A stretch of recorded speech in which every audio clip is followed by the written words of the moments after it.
As eleições de 2022 foram uma das mais acirradas da história recente do Brasil. De um lado, Jair Bolsonaro, candidato à reeleição, apoiado por uma base fiel e ruidosa. Do outro, Luiz Inácio Lula da Silva, retornando à cena política após ter seus processos anulados pela Justiça. Quando os votos foram contados, a diferença foi apertada, mas suficiente para definir. Lula seria novamente presidente da República. A vitória, no entanto, não trouxe paz. Pelo contrário, o país mergulhou em um clima de tensão, desconfiança e hostilidade.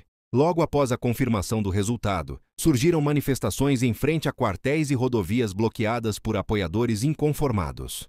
Enquanto Lula se preparava para assumir, cresciam rumores de que setores do Estado não aceitariam a transição. É nesse contexto que nasce a chamada Operação Contragolpe, uma investigação que mais tarde revelaria indícios chocantes, um suposto plano para impedir que Lula tomasse posse, envolvendo militares, policiais e figuras políticas. Mas antes de tudo vir à tona, já havia sinais de que algo estava fora do normal. Nos bastidores de Brasília, relatos apontavam que reuniões estranhas estavam acontecendo, discussões sobre medidas extraordinárias para barrar a posse e até conversas sobre sequestro de ministros do Supremo Tribunal Federal. Embora na época parecessem apenas boatos, hoje sabemos que parte dessas informações não era invenção. Documentos e depoimentos posteriores confirmariam que houve sim articulações suspeitas. Enquanto isso, o país assistia a cenas preocupantes. Generais e oficiais sendo pressionados por bolsonaristas a agir contra o resultado das urnas, discursos inflamados pedindo intervenção militar, e até campanhas em redes sociais espalhando a ideia de que o Brasil estava prestes a sofrer uma fraude ou um golpe de dentro do próprio sistema. O clima era de pura desconfiança. Lula ainda não havia assumido, mas já enfrentava a sombra de um possível levante. A cada semana, surgiam novos rumores, listas de alvos, supostos planos de invasão ao Congresso e até ameaças contra a equipe de transição. Muitas dessas histórias eram abafadas na imprensa naquele momento, mas hoje, com as revelações da Operação Contragolpe, voltam a ganhar força. A posse de Lula, marcada para 1º de janeiro de 2023, se transformou em um evento de risco. As forças de segurança receberam ordens de reforçar a proteção, temendo que algo pudesse acontecer. Ao mesmo tempo, cresciam as pressões internacionais para que a democracia brasileira fosse respeitada. Líderes estrangeiros manifestavam apoio público a Lula, deixando claro que qualquer tentativa de ruptura institucional teria consequências graves. Mas quem estava por trás dessas articulações? Quem teria interesse em impedir que Lula assumisse, mesmo após uma eleição reconhecida pela Justiça Eleitoral e acompanhada por observadores internacionais? Essas perguntas começaram a ganhar forma com o avanço da investigação, que ficaria conhecida como Operação Contragolpe. O que parecia impossível, ou até conspiratório demais, começou a se mostrar real. Havia, sim, movimentações suspeitas dentro de setores estratégicos do país. Policiais federais, militares de alta patente e até figuras políticas teriam discutido planos para evitar que Lula se tornasse presidente novamente. E assim, enquanto a população assistia às manifestações nas ruas, os investigadores já mapeavam um cenário muito mais sombrio, um possível golpe em gestação. O que ainda não estava claro era até onde esses planos chegaram e quem, de fato, estava disposto a executá-los. A Operação Contragolpe surgiu justamente para responder a essas questões. Mas o que ela revelou foi ainda mais chocante, indícios de que o Brasil esteve muito mais perto de um rompimento institucional do que a maioria imaginava. No próximo capítulo, vamos mergulhar nos bastidores dessa operação, quem foram os alvos, quais provas surgiram e por que as revelações assustaram até os mais céticos. Se a primeira fase da investigação parecia apenas confirmar rumores, a segunda foi um choque para o Brasil. A Operação Contragolpe trouxe à tona documentos, mensagens e depoimentos que mostraram o quanto a democracia brasileira esteve à beira do abismo. As apurações revelaram que não se tratava apenas de protestos de rua ou de grupos isolados inconformados com a vitória de Lula. Havia sim uma articulação muito mais séria. Entre os envolvidos, apareceram militares da ativa e da reserva, policiais federais e até assessores políticos ligados ao alto escalão do governo anterior. Segundo os investigadores, parte desse grupo discutia abertamente a possibilidade de impedir fisicamente a posse de Lula.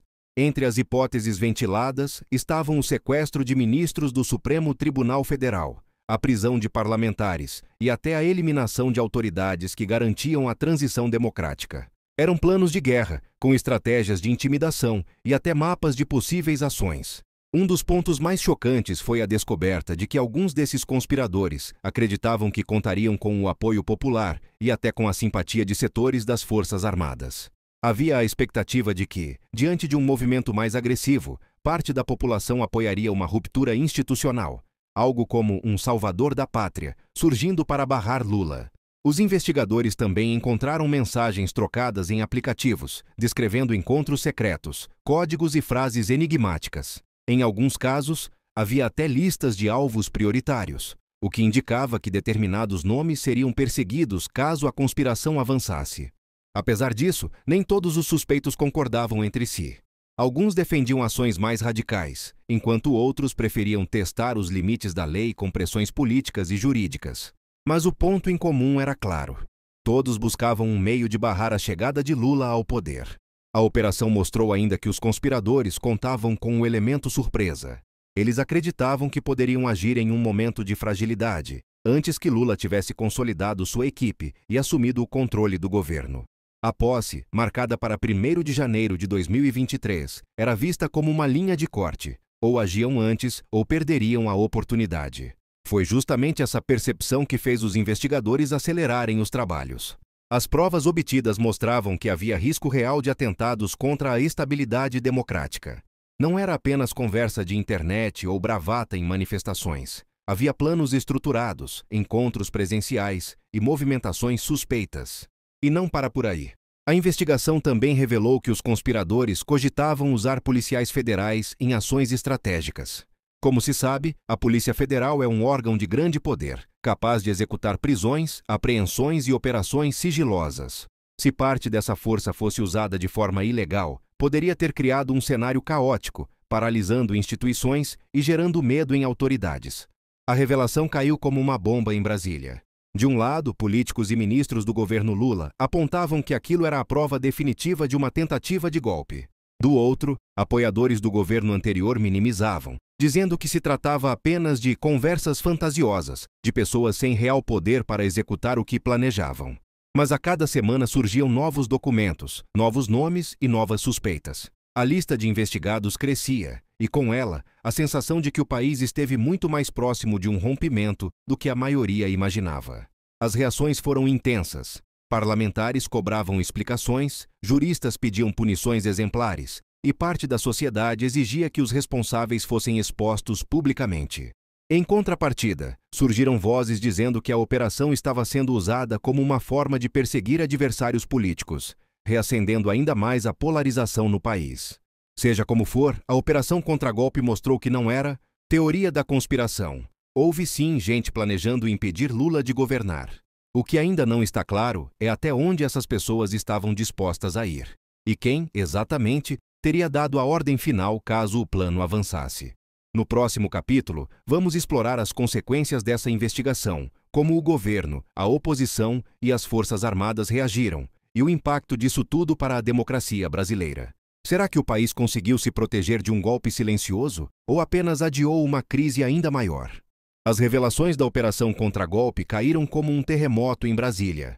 Quando vieram à tona os detalhes sobre os supostos planos de impedir a posse de Lula, sequestrar ministros do STF e até eliminar autoridades, o país mergulhou em um debate acalorado.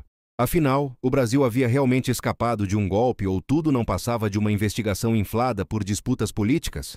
O governo Lula não teve dúvidas. Classificou a operação como a prova definitiva de que a democracia brasileira estava sob ataque. Ministros próximos ao presidente declararam publicamente que o país havia chegado muito perto de um abismo institucional e que era preciso punir severamente todos os envolvidos. Para eles, permitir que conspiradores ficassem impunes seria abrir a porta para novas tentativas no futuro. Do outro lado, a oposição reagiu com indignação. Parlamentares ligados ao bolsonarismo afirmaram que a investigação era seletiva e politizada, usada para perseguir adversários e construir uma narrativa conveniente ao governo. Segundo esses críticos, muitas das provas não passavam de mensagens de WhatsApp tiradas de contexto, sem capacidade real de se transformar em um golpe concreto. Mas a polêmica não ficou restrita ao Congresso. As Forças Armadas, colocadas no centro das suspeitas, foram pressionadas a se posicionar. O alto comando divulgou notas oficiais dizendo que não havia participação institucional em nenhuma conspiração, reforçando que a função das forças é defender a Constituição. Ainda assim, o silêncio de alguns setores e a demora em responder às acusações geraram desconfiança. Havia quem acreditasse que, embora oficialmente neutros, alguns oficiais de fato simpatizavam com a ideia de barrar Lula. A sociedade, por sua vez, se dividiu. Uma parte dos brasileiros passou a acreditar firmemente que houve uma tentativa real de golpe, enquanto outros viam tudo como fantasia ou armação política. Essa divisão ficou evidente nas redes sociais, onde hashtags em defesa da democracia disputavam espaço com mensagens de apoio a investigados. O debate foi tão intenso que parecia não haver mais espaço para uma opinião neutra. No campo internacional, a repercussão também foi grande. Jornais estrangeiros destacaram que o Brasil havia vivido um período de instabilidade sem precedentes desde a redemocratização. Líderes mundiais elogiaram o fato de a democracia ter prevalecido, mas alertaram para os riscos de um país tão polarizado continuar à beira de rupturas. O nome de Lula, já conhecido globalmente, voltou ao centro das discussões não apenas como presidente, mas como sobrevivente de um cenário conspiratório. Enquanto isso, dentro do Brasil, o impacto político era imediato. A base governista usava a cooperação como combustível para aprovar medidas de segurança institucional e reforçar a narrativa de que o governo precisava ser protegido contra inimigos internos. Já a oposição denunciava um suposto estado de exceção, acusando Lula de se aproveitar do caso para fortalecer seu poder e desgastar adversários. Mas talvez o efeito mais profundo da operação contra-golpe tenha sido psicológico. A sensação de que a democracia brasileira é mais frágil do que se imaginava. Muitos passaram a se perguntar até onde vai a lealdade das instituições e se o país realmente está imune a uma ruptura. Essa dúvida por si só já é um veneno para qualquer sistema democrático. Até hoje as investigações continuam, com novos nomes sendo citados e novas provas analisadas. Mas o que já ficou claro é que o Brasil esteve, sim, muito perto de viver um momento histórico sombrio. Se os planos revelados teriam funcionado ou não, jamais saberemos. O que sabemos é que havia gente disposta a tentar. E esse é o ponto mais assustador. Não se trata apenas de um passado recente, mas de uma ferida aberta. O país segue polarizado, dividido entre quem vê na operação a salvação da democracia e quem a enxerga como perseguição política.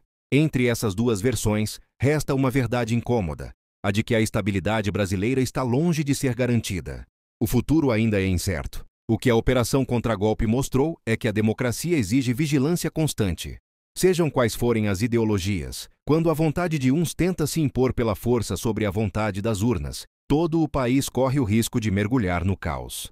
E para muitos brasileiros, a grande pergunta ainda ecoa. Se tentaram impedir a posse de Lula em 2022, o que nos garante que não tentarão de novo no futuro?